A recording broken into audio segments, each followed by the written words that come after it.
নামাজ আপনি বাড়িতে যখন পড়বেন আর মসজিদে যখন পড়বেন 27 গুণ বেশি সওয়াব আল্লাহ তাআলা আপনাকে প্রদান করবে যদি আপনি মসজিদে পড়েন, কারণ আপনি সবার সাথে পড়বেন। যেই কয়েকটা চাঁদাবাজির ইনসিডেন্ট গত কয়েক সপ্তাহে হয়েছে, পুলিশ বাহিনীকে শক্তভাবে আমি অ্যাক্টিভেট করেছি। গত 2-3 দিন আপনারা হয়তো খবরেও দেখেছেন, নবী করিম সাল্লাল্লাহু আলাইহি ওয়াসাল্লাম যে পথ আমাদের দেখিয়েছেন, উনি প্রথম যখন মদিনাতে যান, মদিনাতে ঢুকবার আগে মসজিদে কুবা তৈরি করে তারপর মদিনাতে ঢুকেন। মসজিদ তৈরি হওয়ার সময় বাকি সব লেবাররা যেভাবে খেটে তৈরি করছিল, নবী করিম সাল্লাল্লাহু আলাইহি ওয়াসাল্লাম একের সাথে তাদের সাথে কাঁধে কাঁধ মিলিয়ে মসজিদ তৈরির কাজ করেছেন। কেন? কারণ মসজিদ অত্যন্ত গুরুত্বপূর্ণ। এই মসজিদে এসে আমাদের সেন্স অফ কমিউনিটি হয়, আমরা একত্রিত হই, এই জায়গায় আমরা একে অপরের সাথে পরিচিত হই। সহিহ মুসলিমে বর্ণিত আছে যে নামাজ আপনি বাড়িতে যখন পড়বেন আর মসজিদে যখন পড়বেন 27 গুণ বেশি সওয়াব আল্লাহ তাআলা আপনাকে প্রদান করবে যদি আপনি মসজিদে পড়েন, কারণ আপনি সবার সাথে পড়বেন। সেন্স অফ কমিউনিটি, আমরা একটা কমিউনিটি হয়। আমি কারো দাওয়াতে আসি না, আমি নামাজ আজকে আপনাদের এখানে পড়েছি, আরেকদিন আরেকটা মসজিদে পড়বো। এই পুরো ঢাকা 13 এলাকায় আপনারা আমাকে বেছে নিয়েছেন। সো আপনারা ভোটের মাধ্যমে আমাকে সারা জীবনের জন্য দাওয়াত দিয়ে দিয়েছেন।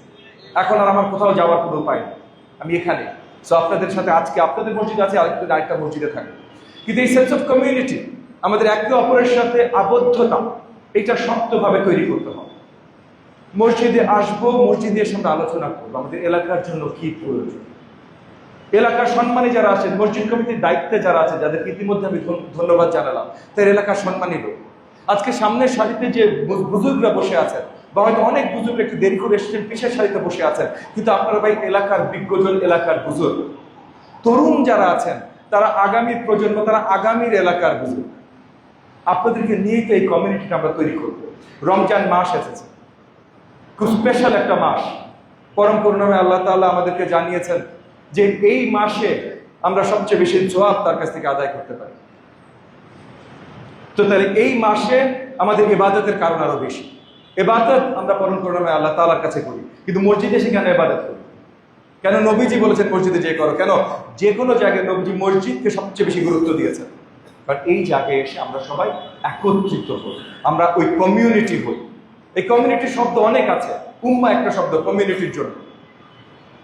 যে কোনো কমিউনিটি, আমাদের কমিউনিটি, বৃহত্তর বিশ্বের মুসলমান কমিউনিটি, মুমিন মুসল্লি আমরা যারা, সবার জন্য এই একটা শব্দই প্রযোজ্য। তো আমরা আমাদের এলাকার জন্য তো কাজ করতে হবে, আমাদের এলাকায় এগিয়ে দিতে হবে। এই পবিত্র রমজান মাসে আমাদের এলাকায় অনেক ধরনের বাজারের সমস্যা হয়, রাস্তাঘাটের সমস্যা হয়। আমাদের অনেক এলাকাবাসীরা সময় মতো ইফতারে পৌঁছাইতে পারে না, রাস্তা আটকানো থাকে। তো এই জায়গাগুলোতে আমাদের কমিউনিটি হিসেবে কাজ করতে হবে। শুধু পুলিশ বাহিনীকে বলে দিলে বা এই এমপি করে নাই কেন বা মন্ত্রী করে নাই কেন বললে হবে না, সবাইকে মিলে কাজ করতে হবে। ইতিমধ্যে যেই কয়েকটা চাঁদাবাজির ইনসিডেন্ট গত কয়েক সপ্তাহে হয়েছে, পুলিশ বাহিনীকে শক্তভাবে আমি অ্যাক্টিভেট করেছি। গত 2-3 দিন আপনারা হয়তো খবরেও দেখেছেন, ডগ স্কোয়াড নিয়ে অনেক কিছু নিয়ে তারা অনেক অভিযান চালাচ্ছে, কিন্তু পুলিশ বাহিনীর সীমাবদ্ধতা আছে। আজকে যারা চাঁদাবাজি করছে তারা কিন্তু আমাদের এলাকার ছেলেরা, আজকে যারা রাস্তা দখল করছে আমাদের এলাকার ছেলেরা, আমাদের বুজুর্গরা, আমাদের মুরব্বীরা। আমরা যদি এই যে এই মসজিদ থেকে, পবিত্র মসজিদ থেকে আমরা একত্রিত হই, যে এই জিনিসগুলো আমরা হতে দেবো না, তাহলে কিন্তু আসলে আর হবে। এই সেন্স অফ কমিউনিটিটা আমাদের প্রয়োজন। জুম্মার নামাজ সবচেয়ে বেশি গুরুত্বপূর্ণ কেন? খুতবা।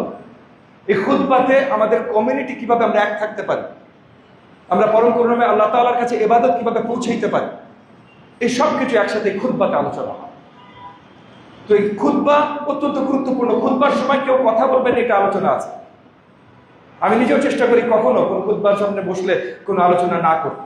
আমি আপনাদেরকেও অনুরোধ করি, আজকে যেমন খতিব সাহেব যখন কথা বলছিলেন, কিছু আলোচনা এইদিক ওদিক আসছিল, আমি আপনাদেরকে অনুরোধ করব, যখন খুতবা হবে, খতিব সাহেব যখন কথা বলবেন, বা আপনাদের কোনো মুরব্বী এখানে দাঁড়িয়ে কথা বলবেন, আমি মুরব্বী না, বাট মুরব্বীরা যখন দাঁড়িয়ে কথা বলবেন, আমাকে জাস্ট আপনারা একটা দায়িত্ব দিয়েছেন, সেই দায়িত্ব হিসেবে আমি আজকে দাঁড়িয়ে কথা বলছি।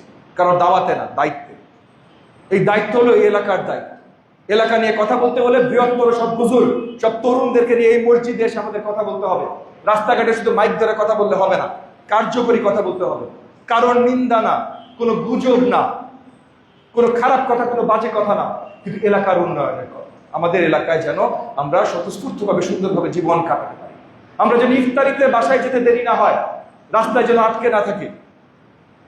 আমাদের যেন রাস্তা থেকে বেরোতে, তারাবির পরে বা তারাবির আগে বেরোতে আমাদের দুশ্চিন্তা না করতে হয় আমার ছিনতাই হবে কিনা।